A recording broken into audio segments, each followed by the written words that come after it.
Tulsi Gabbard's a former presidential candidate. All right, Tulsi, I mean, this is what you saw today and the last couple days from the president and the vice president. How do you react to that?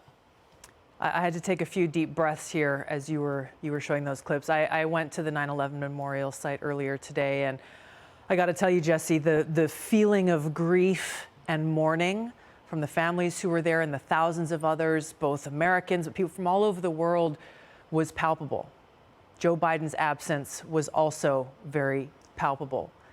For those like myself, many patriotic Americans across the country who enlisted because of the jihadist attacks on 9/11, I find it deeply offensive that he specifically chose to turn his backs on all of those families and all of those Americans. White House is saying that, presidents don't show up to Hawaii on Pearl Harbor after all these years. What's the point?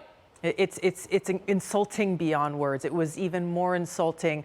I won't say even more insulting. It was also insulting to hear in the speech that he delivered during that fuel stop in Alaska, him lecturing the American people about how it is our responsibility that we must take seriously to defend democracy. And he is saying these words, lecturing us as he and his administration every step of the way are undermining our own democracy, both by his politicizing the Department of Justice to go after Donald Trump, his major political opponent in this upcoming presidential election, his going after and changing the rules of the DNC to make it so people who vote for RFK Jr., their votes won't actually count.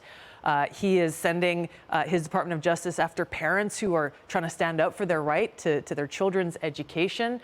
The list goes on and on, directing the FBI to censor people by working through big tech. The way that he and his administration are undermining our democracy and our freedoms and our Constitution, it's a slap in the face for him to try to lecture us when he is doing the exact opposite. And he took a veiled shot at Donald Trump during the 9/11 ceremony in Alaska, saying this guy's a threat, democracy, there's political violence. It's not what 9/11 and never forgetting is all about. It's about jihadism and what we did to unite to fight it. When you see former President Donald Trump at the Iowa State game and you compare that to what Joe Biden has been showing us, remember, he says, watch me. Yeah. How do you frame this upcoming election?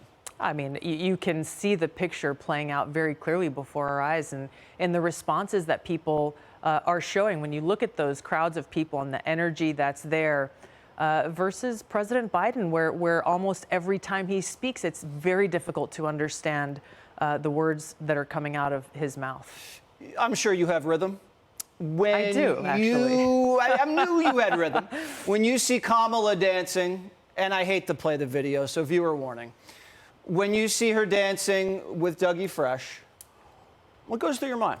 I just see a president and a vice president who are vastly out of touch with the American people. The Democrats always say, well, we've got to fix our messaging. We just have to message better. It just shows that they're missing the entire point here. If all they think is, oh, we just got to talk about things differently as though that will somehow make it true, they are not listening to the plight, the challenges, and frankly, even the hopes of the American people right now. I mean, now's the time for new leadership. Tone deaf to be laughing and smiling and cackling in Lower Manhattan, sitting next to the New York City mayor. It's gross. Not a good look. All right. I knew you had rhythm. Yeah, I can play some music. You can? I can, actually. All right, we'll have to have that one time on Primetime. Thank you so much. Hey, Sean Hannity here. Hey, click here to subscribe to Fox News YouTube page and catch our hottest interviews and most compelling analysis. You will not get it anywhere else.